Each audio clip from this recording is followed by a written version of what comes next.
when everybody was poor and music reflected life. We exhale rusty nails through scarred glass windpipes, turntables and a mic, electric sparks. The power from the streetlights made the place dark, a black man's art. It started out in the park. Pioneers built the ark and fed us to the corporate sharks that only wanted medicine for sale for retail. Not dope beats and ill speech that make your feelings peak. I pray in time we shall return to our roots. Raw lyrics and fat loops, up Roxley cock suits, compute the degrees and circumference of a spin. Unlaced sneaks break the concrete in. Then friendly extortion takes place. You're laced with dust. PCP turns solid and crush. Too much will make your heart bust. Overdose on the Dutch. Tell me when you're ready. When I think about Portland and hip hop, I think how refreshing hip hop is here. It's a very beautiful independent movement here.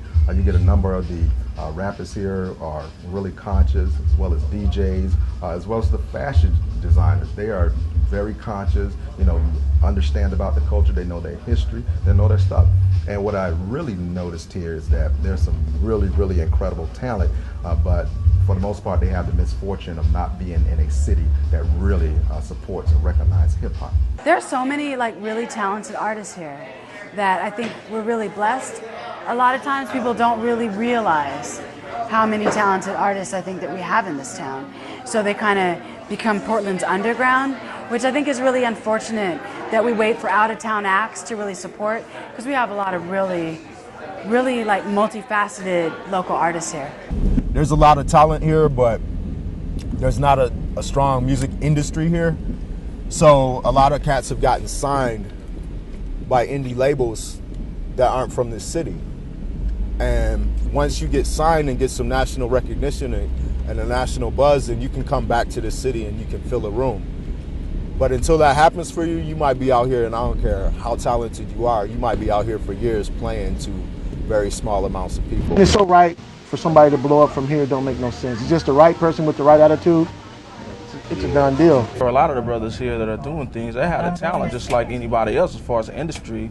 Industry really isn't based on who's the tightest. The industry is based on who's hooked up with the right people to get positioned at a certain time. They put people in positions. They own time on the radio. It's not like it's who the baddest, we battle to who the baddest, now they get the top. It don't work like that. At this point, there's no industry here. Like in other cities, you have record labels that you can go to, actually physically go to, Capitol Records or Def Jam and some of those divisions, but you don't have that here. So it's really hard to market it from within. So a lot of times what has to happen, you have to go without and touch those other markets that are active and have industries, and then create a voice, inside. Oh, they're being recognized outside. Oh, yeah, so they must be real. You got to have realistic goals, and nowadays, like I said, everybody and their mama rap, you know what I'm saying? So it's like, you go tell somebody, hey, I got this CD. They tell y'all my cousin rap, my uncle rap, my brother rap, my grandmother, she got a CD out, you know what I mean? Right now,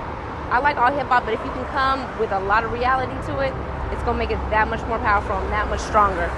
We artists. We ain't got no time to be fighting your big ass. Man, shoot you in your foot and make you crip walk. Hip hop. That's it. Yeah, man. pure.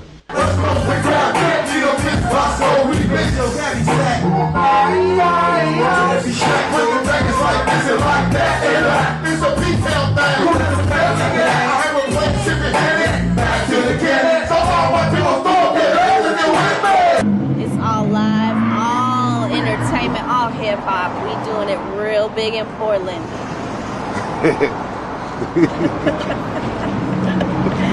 People around the world are going to be able to look at this project and they're going to say, wow, it is some talent in Portland, Oregon.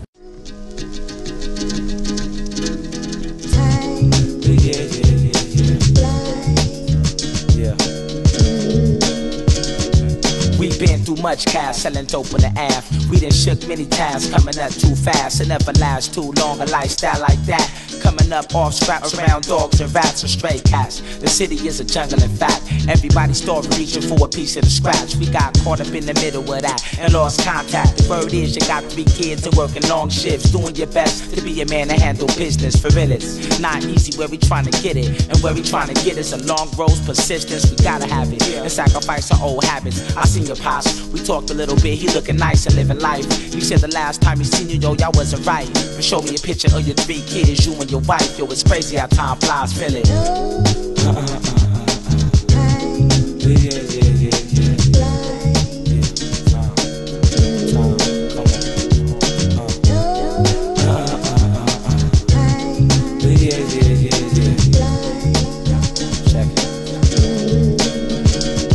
Yo, we met ripping sets, everybody respected, turned into a collective. BC representatives clearly, I remember it fast. On slow lyrics and styles, all different, connected in the realest sense, pounds and hugs. Backstage, nothing but love, a beautiful thing. When things change, friends remain and refrain from slide talk and slander one's name. It's been a few crew breakups with different views, but all in all, it's been true. The last 2 years we've been through rededication downs and pinnacles, making moves for betterment of the movement. With no excuses, hey yo, we keeping it moving. Let's do this. Buffoon circle the proof flips and brings it from the heart, so it ain't nothing like it. The Northwest holding it down on all sides. It's been a trip looking back, how time's flying for real.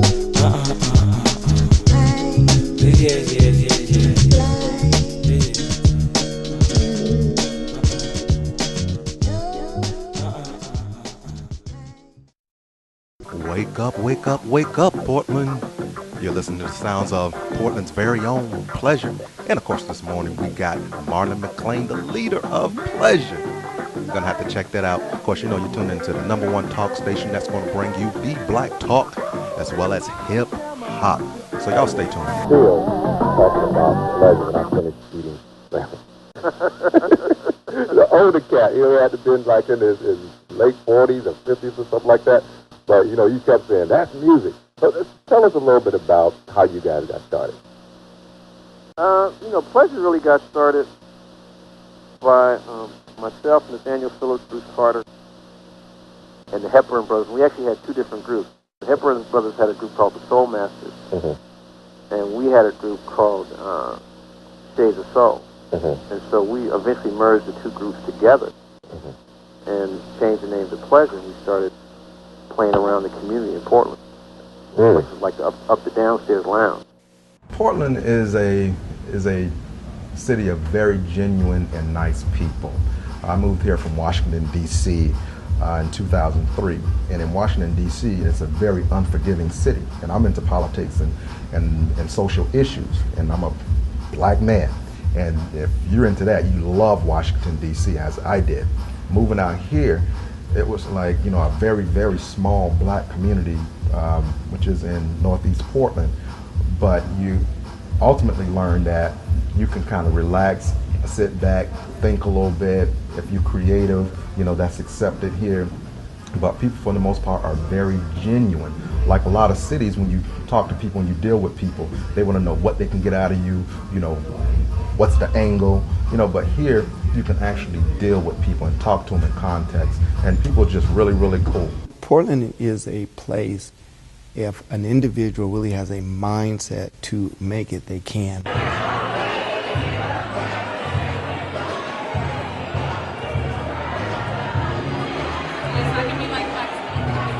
I grew up in Watts, and so when my first impression of Portland was that it was just real laid back. The people, you know, pretty much as a whole are friendly. You can conversate, you can have conversation, look people in the face, and it's not threatening and stuff like that. So I mean, I love that about Portland. That's me skiing. I've been skiing since 1957. I am a certified ski instructor. My knees went out this year, so I wasn't able to ski anymore, but that's me in my prime right there. Down at Mount Hood, I've skied all over the country. Vail, all through Montana, through Idaho, all through Colorado, Utah. Every year we would go on ski trips, my wife and I. My wife's a skier also. I can actually go to the faucet, cut on the water, and drink from it, man, and it tastes good. What else? Clean air, no trash in the street. You know what I'm saying? No taxes, no sale tax. No gunshots every night, you know what I'm saying? And going to sleep hearing the ghetto birds circling over your head and going to sleep to sirens that sound like violins, you know what I'm saying? It's like, man, it's beautiful. It's a nice place to work and create. And, you know, if you're a family person, it's a nice place to live, raise your kids, man.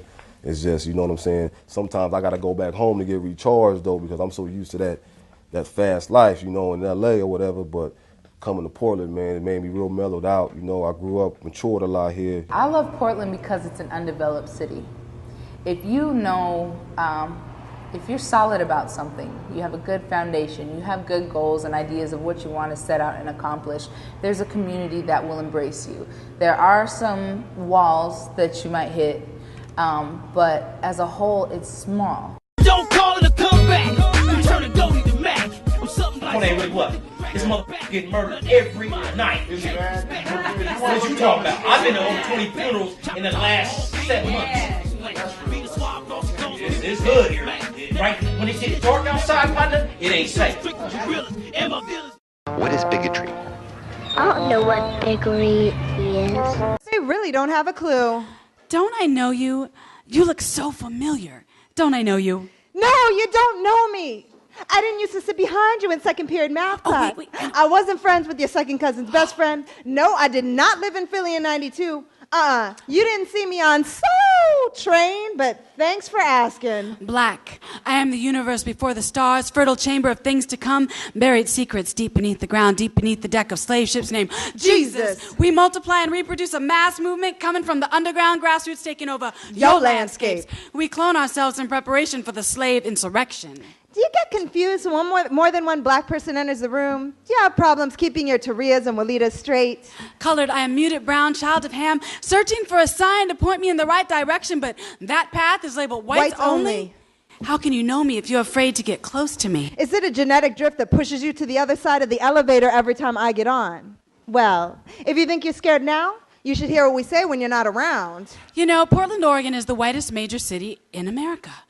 We used to be number 2, but now Omaha has that honor. Moving on up, moving on down. Surrounded. Don't get me wrong. Trapped behind enemy lines. I'm not a Closing racist. in on all sides. I mean, some of my best friends are, well. This is not a drill. You know, I repeat, it's this just is not that a drill. every once in a while This we would is like reality. to get away. I mean, they even show up at reggae shows. We may be only 3% of Oregon's population, but goddamn it, we're taking over. We don't have any smiles for you today. We are throwing in our masks. We are not going to step and fetch it for you anymore. The minstrel show is over.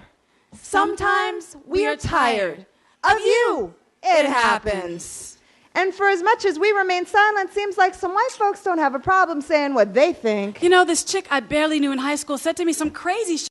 You know, it's not like you're black. It's more like you're white. You speak so well. You're so lucky. Gosh darn it, it's like you have a year-round tan. You are so angry. Why are you so gosh darn angry? Oh, can I touch your hair?